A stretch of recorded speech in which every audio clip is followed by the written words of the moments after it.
ఏడాదిన్నరలో 97% ఖర్చు తగ్గింది.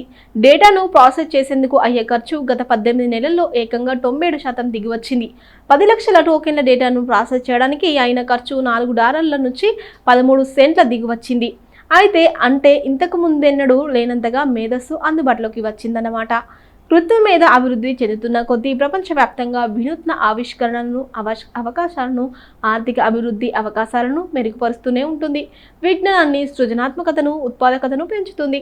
200 కోట్ల కంటే ఎక్కువ మంది వినియోగదారులు వినియోగిస్తున్న గూగుల్ మ్యాప్స్, సెర్చ్, ఆండ్రాయిడ్ వంటి 7 ఉత్పత్తులను మా కృత్రిమ మేధ ఆవిష్కరణల సహాయంతో అభివృద్ధి చేశాం.